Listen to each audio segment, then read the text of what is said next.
Dulu langganan Piala Asia. Piala Asia sudah digelar sejak tahun 1956 yang lalu. Saat itu Piala Asia pertama kali digelar di Hong Kong dan berakhir dengan juaranya tim nasional Korea Selatan. Walaupun sudah digelar sejak tahun 1956, Indonesia baru bisa ikut pada tahun 1996. Saat itu skuad Garuda masih diperkuat oleh pemain-pemain seperti Roni Wabia dan Widodo Cahyono Putro. Sayangnya mereka tersingkir di babak grup setelah meraih 1 poin saja. Walaupun begitu, penampilan mereka patut diapresiasi karena bisa menahan Kuwait dan mencetak 2 gol ke gawang Korea Selatan. Indonesia juga kembali lolos di Piala Asia tahun 2000. Tergabung dalam grup B bersama China, Kuwait, dan Korea Selatan membuat mereka nggak bisa berbicara banyak. Berikutnya, Indonesia juga kembali lolos untuk ketiga kalinya lewat babak kualifikasi dan berlaga di Piala Asia tahun 2004. Di Piala Asia kali ini mereka tampil sedikit lebih baik dari edisi-edisi yang sebelumnya.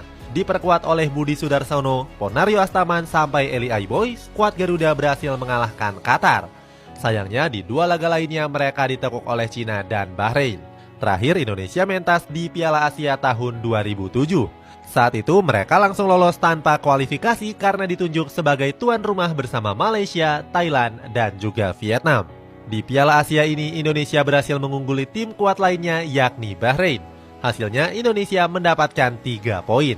Saat itu gol dicetak oleh Budi Sudarsono dan juga Bambang Pamungkas. Akan tetapi keringat Bambang Pamungkas harus terhenti setelah kalah melawan Arab Saudi dan juga Korea Selatan.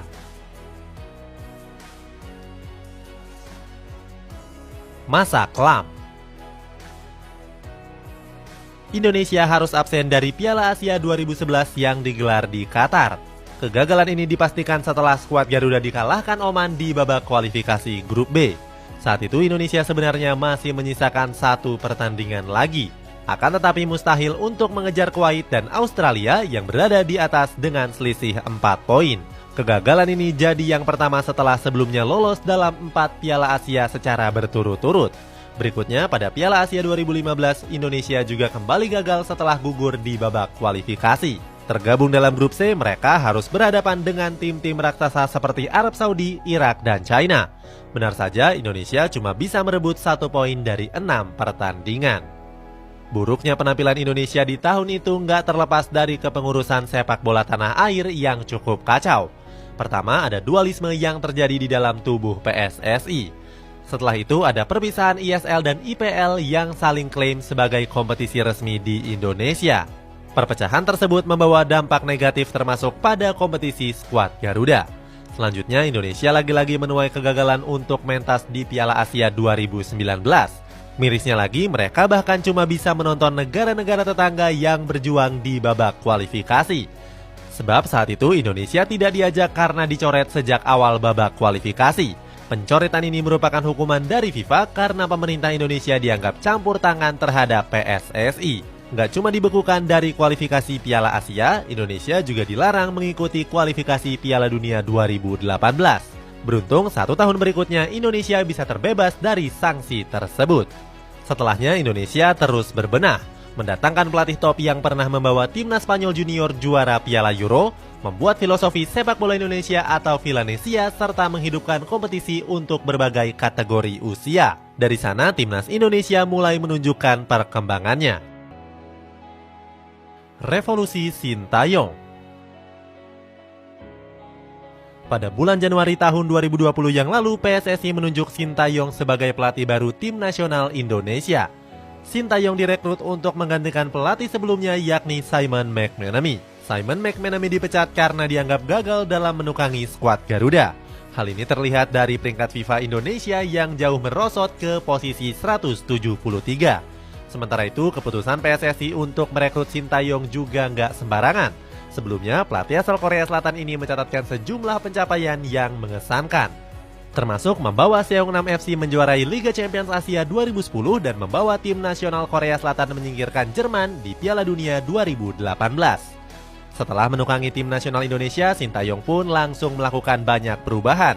Di awal-awal kedatangannya, pelatih asal Korea Selatan ini belak-belakan dengan kondisi fisik tim nasional Indonesia yang menurutnya baru main sebentar sudah loyo. Dia memang punya standar yang tinggi supaya pemain timnas bisa berlari selama 90 menit. Siapapun pemain yang dianggapnya lembek, maka pasti akan dicoret. Sintayong tidak peduli apakah pemain tersebut berstatus bintang atau tidak. Salah satu yang paling mencolok lainnya adalah pengetatan kedisiplinan pemain, termasuk membatasi jam malam, membatasi penggunaan ponsel, sampai melarang makan makanan berminyak. Sintayong bahkan gak mentoleransi kepada pemain yang datang terlambat. Sudah gak terhitung lagi berapa pemain yang sudah dicoret Sintayong karena melakukan tindakan indisipliner. Walaupun terkesan sadis, tapi langkah Sintayong berhasil membuat para pemain lebih disiplin. Revolusi Sintayong lainnya terlihat pada penggunaan alat canggih dalam sesi latihan. Salah satunya adalah Smart Gate atau tripod yang bisa mengukur kecepatan dan kebugaran pemain. Terlepas dari itu, Sintayong dianggap sebagai pelatih yang begitu jeli dalam menentukan strategi tim. Gak heran kalau BBC pernah menjulukinya sebagai Mourinho dari Asia. Lolos ke Piala Asia lagi. Penunjukan Sintayong sebagai pelatih tim nasional Indonesia ternyata berbuah manis.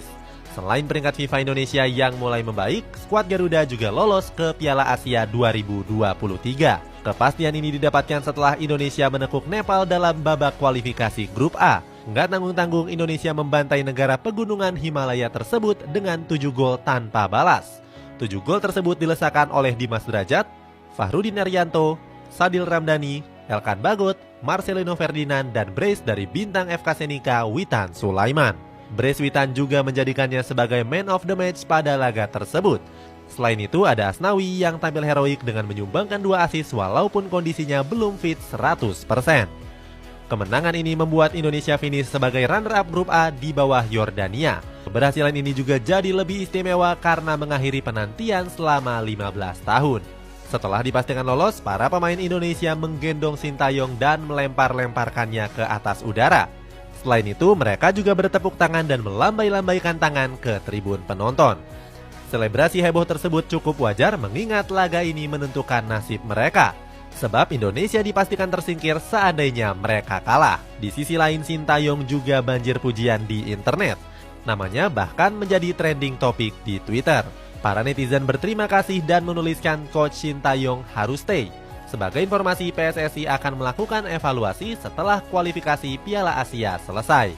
Coach Sintayong diisukan akan di-downgrade menjadi pelatih tim nasional U20 saja.